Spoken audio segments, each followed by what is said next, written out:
Olá, turma! Nessa videoaula, nós veremos a introdução à fisiologia e o processo de homeostasia. Para que a gente possa compreender melhor a fisiologia enquanto ciência, é importante ressaltar que, desde sempre, os seres humanos têm demonstrado um interesse em compreender como seus corpos funcionam. Logo, a fisiologia é uma ciência que busca estudar o funcionamento normal dos organismos e de suas partes, ressaltando inclusive os processos físicos e os processos químicos. A fisiologia, se a gente for observar essa nomenclatura, representa aí o conhecimento da natureza. Então, Aristóteles, ele ressaltou a fisiologia como um todo, como o funcionamento de todos os organismos vivos, então levando em consideração diferentes espécies. Nós vamos focar sempre aqui na fisiologia humana. Já Hipócrates, que é considerado como o pai da medicina, ele observou e associou essa fisiologia com o poder curativo que vinha da natureza. Então, ele associou a fisiologia muito intimamente à medicina. Para que a gente consiga entender os processos fisiológicos, é necessário voltar um pouquinho para aqueles níveis de organização. Então, nós temos uma série de organização, iniciando de um nível mais básico, que é o nível químico, onde nós vamos ter os átomos, e esses átomos eles se combinam para formar moléculas. Essas moléculas, então, se combinam para formar células. Então, nós chegamos aqui no nível celular. Um conjunto de células que vão executar as mesmas funções, elas se juntam e formam, então, um tecido específico. Então, nós chegamos aqui no nível tecidual. Os tecidos, eles consistem aqui de tipos semelhantes de células. Próximo nível é o nível dos órgãos. Então, nesse nível, a gente vai precisar de tecidos que tenham funções diferentes. Então, quando a gente começa a unir tecidos que tenham funções diferentes, a gente consegue chegar aqui no nível desses órgãos. Então, os órgãos, eles são formados por diferentes tipos de tecido. O próximo nível, que é o nível do sistema de órgãos, nesse nível aqui, nós vamos ter vários órgãos diferentes, né, que vão trabalhar em conjunto. Então, esse seria o nível de sistema de órgãos. Vamos conhecer alguns aspectos desses sistemas corporais. Lembrando que dentro da fisiologia, esses sistemas eles são estudados de maneira separada. Mas a gente pode observar que existe uma integração entre esses sistemas do corpo. Quando a gente tem alteração em um parâmetro de algum sistema, isso vai implicar no funcionamento dos outros sistemas também. Nós temos aqui o sistema circulatório. Esse sistema inclui coração, vasos sanguíneos, o sangue. Tem como funções representativas o transporte de substâncias em todas as partes do organismo. O sistema digestório inclui estômago, intestino, fígado, pâncreas, como funções representativas, conversão do alimento em partículas que possam ser transportadas pelo organismo, eliminação de alguns resíduos. O sistema endócrino inclui diversas glândulas. Aqui o exemplo que a autora traz é glândula tireoide, glândula suprarrenal, mas a gente tem a paratireoide, hipófise, entre outras. As funções representativas, coordenação de funções corporais por meio da síntese e liberação de moléculas reguladoras. Sistema imune, timo, baço, linfonodo, é nosso sistema de defesa contra agentes invasores. O sistema tegumentar, que inclui a nossa pele, tem como função representativa a proteção contra o meio externo. O sistema músculo-esquelético, nós temos os músculos esqueléticos e os ossos, nos dão sustentação e facilitam a nossa movimentação. Nós temos o sistema nervoso, onde isso inclui encéfalo, medula espinal, vão ser responsáveis pela coordenação da função corporal por meio de sinais elétricos e da liberação de moléculas reguladoras.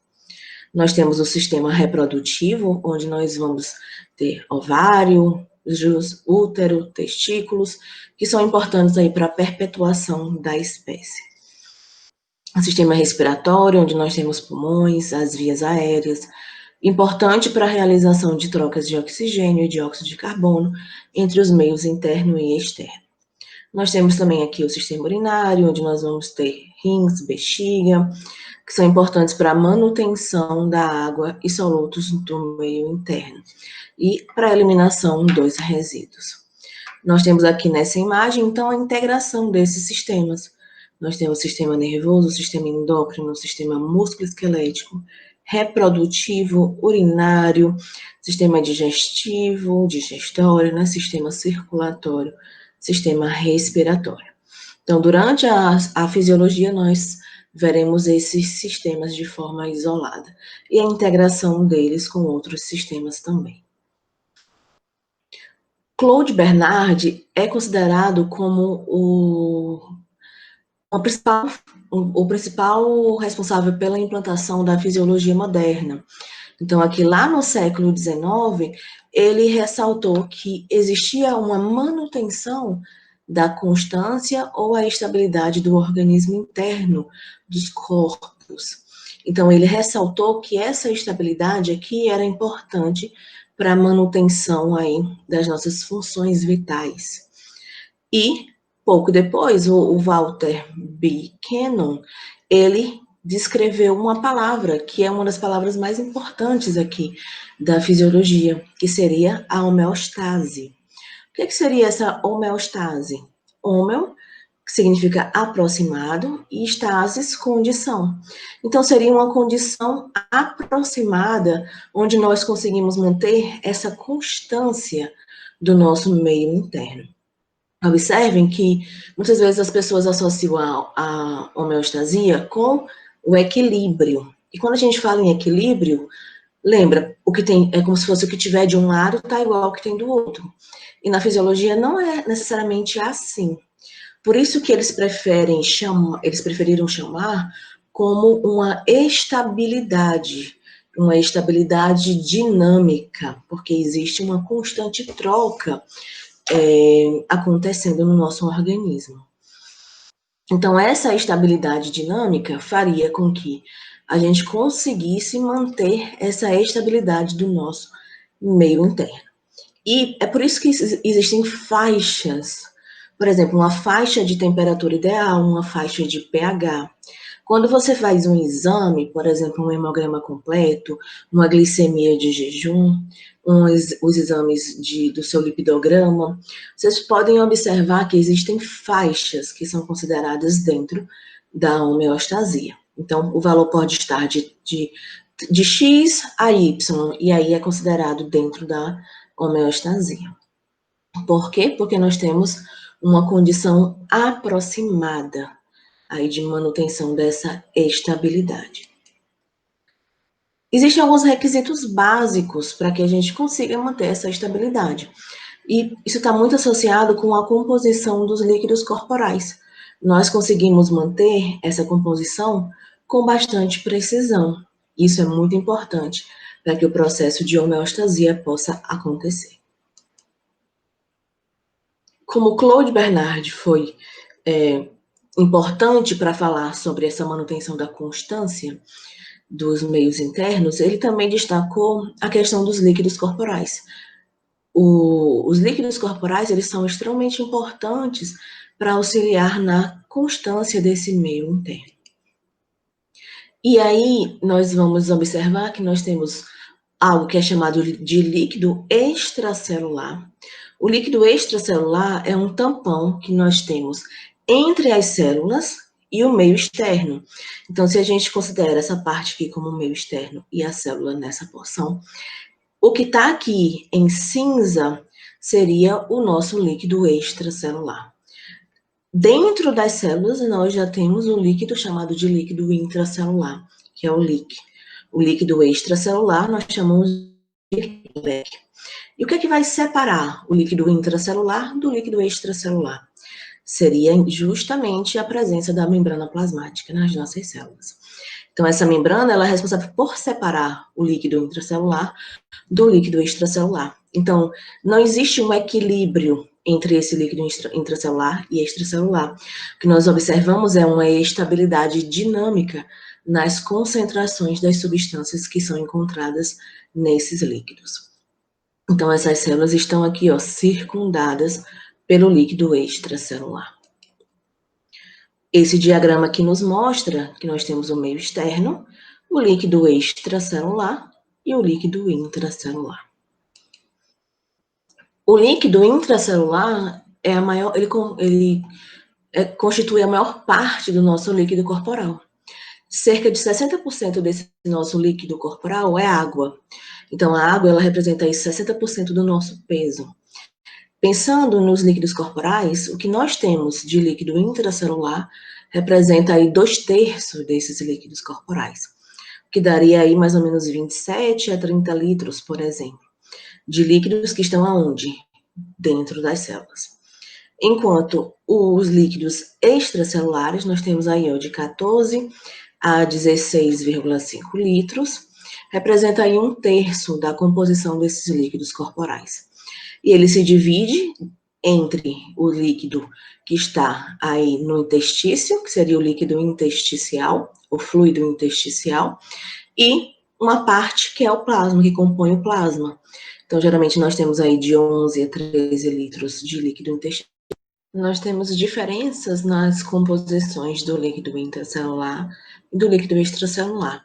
Por exemplo, nessa tabela, nós conseguimos observar alguns constituintes importantes do nosso líquido extracelular. Então, nós temos oxigênio, dióxido de carbono, nós temos o íon sódio, que está em grande quantidade, aproximadamente aí 140 milimol por litro.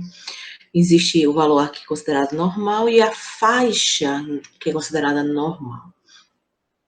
Nós temos o íon potássio, que está em quantidade baixa, cerca de 4 milimol por litro. Nós temos o íon cálcio, 1,2 milimol por litro, cloreto, cerca aqui de 106 milimol por litro. Bicarbonato, nós temos glicose, nós temos também uma faixa de temperatura ideal, que fica aí em volta aí dos 37 graus Celsius. Também nós temos uma faixa de pH, próxima aí de 7,3 a 7,5 de pH. Observem que no líquido extracelular, falando de concentrações de íon, o que nós vamos ter em maior quantidade são os íons sódio, tá? Na maioria dos exemplos, o cálcio e o cloreto. Enquanto que o potássio, ele é mais concentrado no interior das células, então sua concentração é maior no líquido intracelular. Quando nós pensamos em homeostasia, seria os nossos parâmetros estariam dentro daquela faixa, né, dentro daquela variável ali, que seria considerado como normal. Então, nós temos aqui essa variável em homeostasia, como se ela estivesse naquele estado ali de estabilidade dinâmica. Só que existem estímulos que podem produzir alterações nessa variável, então levaria a um determinado tipo de desequilíbrio. E o nosso organismo, ele é extremamente inteligente, então ele consegue, ó, detectar esses desequilíbrios que acontecem. Então, essa alteração, ela vai ser detectada, geralmente, por coisas chamadas de receptores. Então, nós vamos ter esses tipos de sensores. E essa entrada, esses sinais, né, essa informação, ela vai ser, então, enviada para um centro de controle. Então, essa entrada aqui de informações vai ser enviada pela via aferente, tá? Então, a via aferente vai levar essas informações até chegar em um centro de controle. Nesse centro de controle é que vai ser analisado o que é que está acontecendo, o que foi que modificou, para que a gente possa enviar o quê? Uma informação para o nosso organismo, para a gente poder modificar alguma coisa e voltar essa variável aqui para a homeostasia. Então, esses sinais de saída, eles são enviados pela via eferente para um efetor, que vai, então, responder, fazer alguma modificação, alterar alguma coisa, e essa resposta do efetor faz o processo de retroalimentação, né? Ela vai retroalimentar, influenciando a magnitude desse estímulo, e a variável vai retornar à homeostase. Então, observando nesse outro diagrama, nós temos um organismo em homeostasia, e aí nós temos alterações. As alterações, elas podem ser externas ou internas. O que poderia ser exemplo de uma alteração externa? Por exemplo, a modificação de temperatura, uma temperatura que fica muito alta, uma temperatura que fica muito baixa, a alteração de salinidade, uma alteração do ar, o ar ficando muito seco. Então, coisas nesse sentido representam alterações externas. Nós podemos ter também alterações internas, por exemplo, alterações na secreção de algum tipo de hormônio. Então, essas alterações aqui, elas podem levar à perda desse estado de homeostasia. Toda vez que a gente sair daquele estado de homeostasia, o nosso corpo vai começar a tentar compensar essa alteração, para fazer com que a gente volte para a homeostasia. Se a gente falhar nesse processo de compensação, podem ser instaladas doenças ou outras enfermidades. Quando nós temos sucesso nesse processo de compensação, nós voltamos aí para a homeostasia, e aí estaria isso associado com a saúde. Além desses conceitos importantes descritos dentro da homeostasia, o Cannon também fez alguns postulados relevantes. Por exemplo, ele descreveu que o sistema nervoso possui um papel-chave na manutenção dessas condições compatíveis com o funcionamento do meio interno. Então, o sistema nervoso é uma peça importante para que a gente consiga manter essa constância do nosso meio interno. Ele também descreveu que sistemas do nosso organismo podem estar funcionando sobre o que ele chama de controle tônico. Vamos conhecer um pouquinho desses postulados aí do Cannon. Primeiro, ele ressaltou que alguns sistemas corporais estão sob controle tônico. O que é que seria esse controle tônico? Esse controle tônico, ele regularia os parâmetros fisiológicos em um padrão. Pode, ora, aumentar, ora pode diminuir. Se a gente pensar em um vaso sanguíneo, nós não vamos deixar o nosso vaso sanguíneo no máximo ou no mínimo do seu calibre, por exemplo, durante a homeostasia. Nós mantemos ele em um estado de controle tônico. Então, nós temos aqui sinais elétricos neuronais sendo enviados para esses vasos, e nós temos aqui uma frequência moderada de sinal que resulta em um vaso sanguíneo que é mantido em um diâmetro intermediário. Isso não é homeostasia. A gente não vai manter o vaso totalmente contraído, nem vai manter o vaso totalmente relaxado. Por quê?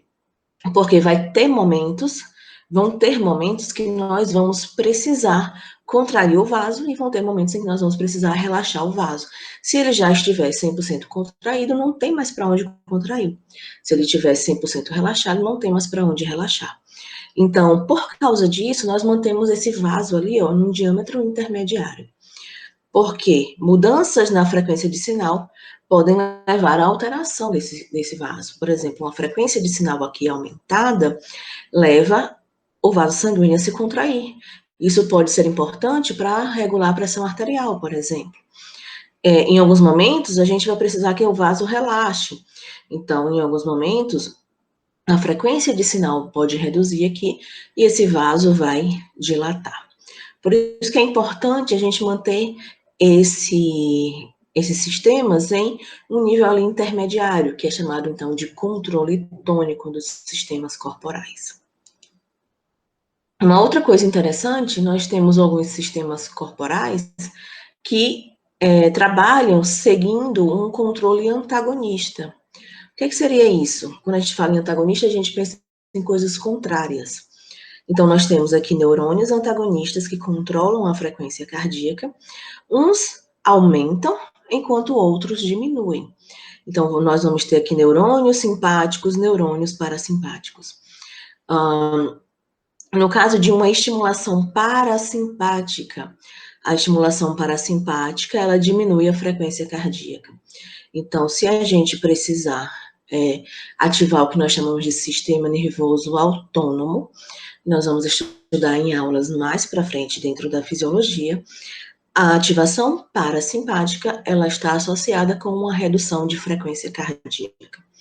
Enquanto que a estimulação simpática, ela está associada com um aumento de frequência cardíaca. Então, vocês conseguem observar que eles são sistemas antagônicos. O que um faz, o outro faz o contrário. O parasimpático diminui a frequência cardíaca e o simpático aumenta a frequência cardíaca. Uma outra coisa importante ressaltada por Cannon foi que um sinal químico ele pode ter efeitos diferentes em locais diferentes. Então, o sinal químico aqui retratado nessa figura é a adrenalina, e aí a adrenalina ela pode se ligar a diferentes isoformas de receptores. Nós vamos estudar mais para frente. Então, aqui o exemplo é a ligação da adrenalina em um receptor chamado de receptor alfa.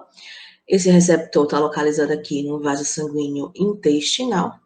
A adrenalina se ligando nesse receptor alfa levaria, então, a um processo de vasoconstricção, ou seria a contração desse vaso.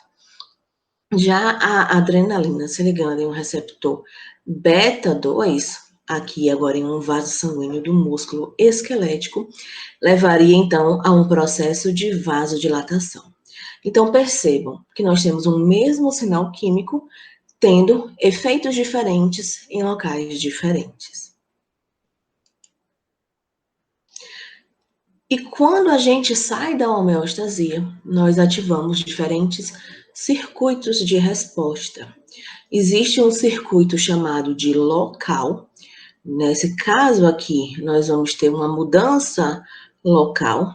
As células que estão aqui na proximidade desse local, elas vão sentir essa mudança. E aí elas iniciam uma resposta local. Então, é um evento bem pontual. Outros casos, né? Por exemplo, a mudança na pressão arterial sistêmica pode ser detectada aqui nos seios carotídeos.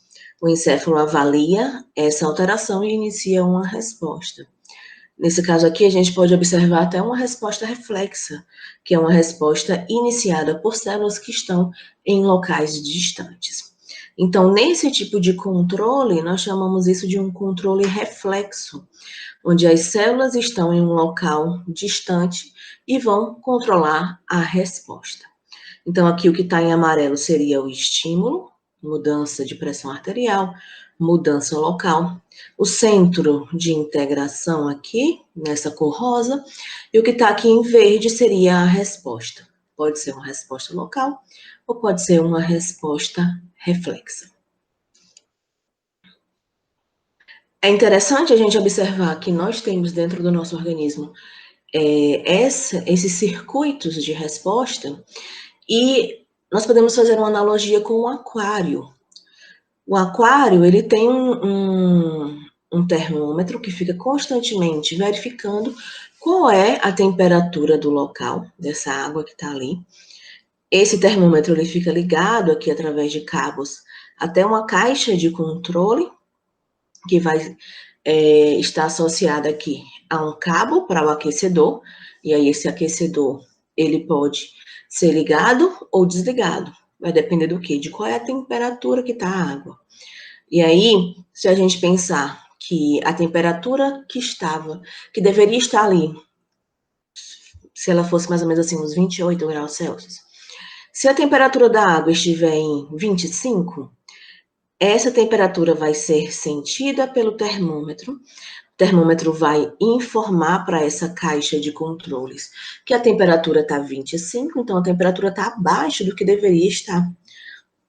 E aí, deveria estar mais quente, por exemplo. E aí, isso pode levar a ligar esse aquecedor até a temperatura da água aumentar e chegar nos 28. Quando chegar nos 28, a temperatura que vai ser sentida no termômetro é 28, ele vai estar informando que está em 28. E aí, esse aquecedor pode ser desligado. Então, essa resposta que a gente tem da água aumentar a gente chama aqui de uma alça de retroalimentação, porque essa resposta vai servir para retroalimentar o início desse circuito. E aí parar, né, modificar esse circuito. Então, pensando nessas etapas, nós teríamos como estímulo a temperatura da água estar abaixo de um valor ideal, que nós podemos observar aqui no ponto 1.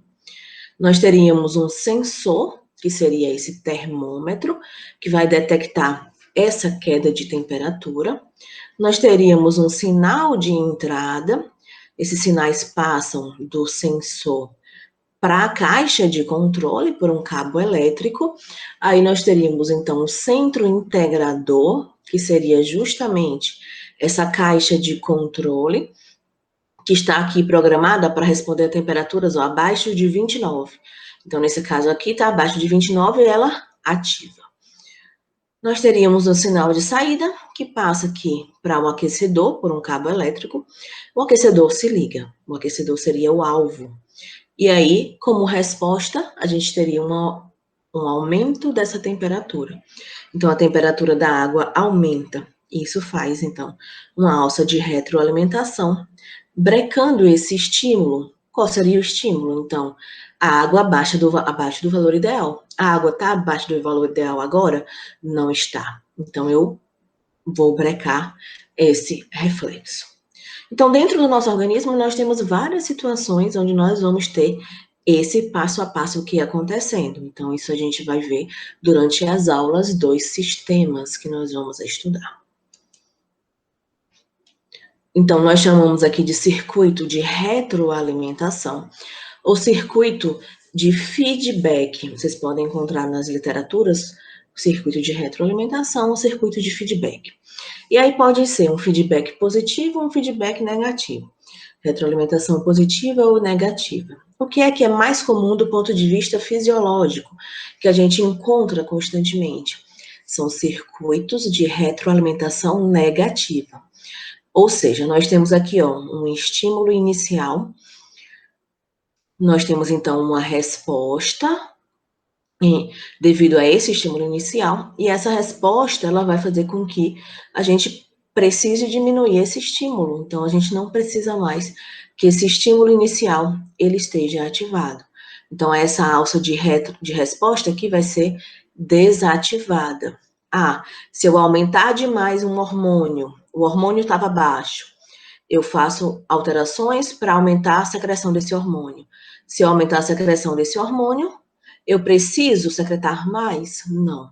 Eu faço uma alça de retroalimentação negativa para diminuir a formação daquele hormônio, já que eu já estou com níveis elevados dele. Então, nós vamos ver dentro das nossas aulas diferentes ativações aí de sistemas de retroalimentação negativa. Existem poucos casos de sistema de retroalimentação positiva. Então, no sistema de retroalimentação positiva, o que a gente observa? Um estímulo inicial leva a uma resposta que vai, então, estimular cada vez mais esse estímulo inicial. Então, a gente aumenta o estímulo inicial e essa resposta ela vai sendo potencializada constantemente. No caso, como é que a gente breca, como é que a gente para com esse circuito de retroalimentação positiva? A gente vai precisar de um fator externo. Então, um fator externo é necessário para interromper o ciclo de retroalimentação positiva. Vamos observar alguns exemplos, iniciando aqui pelo que é mais comum, que é o circuito de retroalimentação negativa. Um de vários exemplos, tá, pessoal? Então, vamos imaginar uma pressão arterial, a variável que está sendo controlada. E aí, essa pressão arterial fica sendo detectada constantemente pelos barorreceptores. E aí, esses barorreceptores ficam checando. Pressão aumentou, pressão diminuiu. E aí, eles vão, enviam um sinal de feedback, de retroalimentação, para a região do bulbo, para os centrovasomotores, que seriam os pontos de ajuste de referência, onde a gente faria essa comparação com o que é o normal. Qual é a faixa que a gente considera ali como normal, como estando tudo dentro da homeostasia. Se esses valores não estiverem dentro dessa faixa, esses centros, eles mandam um sinal de erro e informam, por exemplo, para o sistema nervoso simpático, olha, eu tenho uma pressão que está alta demais, então eu preciso fazer o quê? Diminuir a ativação do sistema nervoso simpático. E aí a gente vai ter a resposta sendo encaminhada para efetores. Ah, então relaxa o vaso, diminui os batimentos cardíacos. Então, a gente vai ter uma série de respostas que vão, no final, modificar essa variável aqui para trazer ela para dentro daquela faixa da homeostasia. Então, a gente tem um circuito de retroalimentação negativo. No circuito de retroalimentação positiva, observem que a gente tem dois exemplos clássicos, que seria o trabalho de parto e o processo de coagulação sanguínea. Então, nós temos aqui, no início do trabalho de parto, o bebê, ele desce em direção ao colo do útero, ali a região de cérvice, e ele vai estirando essa região. Quanto mais ele estira essa região, ele libera cada vez mais ocitocina. A ocitocina é um hormônio que leva à contração uterina. Então, mais ocitocina é liberada, mais contrações uterinas acontecem. Consequentemente, essas contrações uterinas ajudam a empurrar o bebê cada vez mais contra essa região do cérvice, aqui do colo do útero, causando cada vez mais estiramento nessa região, levando a uma maior produção de ocitocina. E esse ciclo ele vai acontecendo cada vez mais ocitocina vai sendo produzida, mais contração uterina, mais empurra o bebê. Ah, e quando é que isso para? Para no momento do nascimento do bebê. Quando o bebê nascer, passou tudo aqui por essa região, aí a gente não vai ter mais o estímulo inicial. Então a gente para com esse circuito de retroalimentação positiva. Mas ele só para devido a esse fator externo, que é quando o bebê realmente nasce. O outro exemplo clássico seria aí a questão da coagulação sanguínea. A abertura ou uma ruptura em parede de vasos sanguíneos leva ao extravasamento sanguíneo, que vai levar, então, à ativação dos processos de hemostasia. Tá? Nós vamos estudar também os processos de hemostasia. Na hemostasia primária, a gente vai ter, então, agregação e ativação, adesão e agregação plaquetária, e em seguida nós vamos ter a ativação da cascata de coagulação. Então, nós temos aqui as plaquetas aderindo ao local, liberando uma série de substâncias químicas que vão atrair mais plaquetas. Então, uma plaqueta se ativa e aí ela chama para aquela região muito mais plaquetas. E ela vai, então, agregando essas plaquetas. Depois nós vamos ter a ativação da cascata de coagulação, formação desses coágulos, e quando é que esse ciclo de retroalimentação positiva acaba? Quando o coágulo fechar toda essa abertura. Então, é um processo de potencialização. Eu chamo mais plaquetas, eu ativo mais coagulação. Eu chamo mais plaquetas e ativo mais coagulação. E vou fazendo isso aumentando, potencializando todo esse processo. Até que momento? Até quando o coágulo fechar toda essa abertura aqui na parede do vaso sanguíneo. Dentro da fisiologia, algumas variáveis se modificam seguindo algum tipo de padrão. Então, elas se modificam de acordo com um ritmo. Por isso, nós chamamos isso de ritmos biológicos. Nós vamos estudar melhor durante a nossa aula de ciclo sono-vigília. Alguns exemplos aqui, a temperatura corporal. Geralmente, ela é mais baixa no início da manhã e ela é mais alta no fim da tarde e no início da noite, como nós podemos observar nesse gráfico que traz a temperatura corporal oral aqui em graus Celsius, em função do tempo, né, da meia-noite, meio-dia, meia-noite, meio-dia. Nós observamos que a temperatura é mais baixa no começo da manhã e ela é mais alta aqui próximo do final da tarde e o início da noite. Além disso, nós temos também um padrão de secreção hormonal para alguns hormônios, como o cortisol. O cortisol plasmático é mais baixo durante o sono e atinge um breve pico logo após o despertar. Então, aqui próximo lá das 9 horas da manhã, é quando a gente tem, 8, 9 horas da manhã, quando a gente tem um pico de secreção de cortisol no nosso organismo. Então, esses fatores nós vamos também estudar dentro da nossa disciplina. Dentro da fisiologia, a gente tem bastante um controle neural e também um controle endócrino dentro desses processos. Por exemplo, nós temos diferentes reflexos que acontecem que podem ser, que precisam aí de um componente neural, muitas vezes de um componente endócrino, e na maioria das vezes a gente vai ter a integração desses componentes. Por exemplo, nesse ponto 1 aqui, a gente tem um reflexo neural simples, onde um estímulo vai levar à ativação de um receptor, aqui localizado em um neurônio sensorial. Esse neurônio sensorial vai levar à liberação de neurotransmissores que vão atuar em um neurônio presente aí no sistema nervoso central, que vai então levar à liberação de neurotransmissores que vão atuar em uma célula-alvo, promovendo uma resposta. Um exemplo clássico aqui seria o que acontece no reflexo patelar. Não vou nomear ponto a ponto desses, porque são todos eventos que nós vamos estudar nas aulas aqui de fisiologia. Um reflexo neuroendócrino, a gente tem um estímulo levando à ativação de um receptor presente em um neurônio sensorial, que vai levar à liberação de um neurotransmissor que ativa um neurônio presente aí no sistema nervoso central, que libera aqui um neurohormônio que vai ativar, que vai ser encaminhado via vaso sanguíneo até um local alvo. Então, vai atuar em um receptor, em um alvo, levando então a uma resposta. O exemplo clássico aqui é a liberação de leite em resposta à sucção do bebê na mama da mãe. Nós temos reflexos neuroendócrinos complexos, onde a gente vai ter estímulos que vão levar à ativação de neurônios sensoriais, que liberam neurotransmissores que vão levar à ativação de neurônios presentes no sistema nervoso central. E aí, como resposta, a gente pode ter a secreção de neurotransmissores que vão atuar em células endócrinas, levando à produção de hormônios que são jogados, né, liberados para a corrente sanguínea, que pode passar aí a atuar em um alvo distante.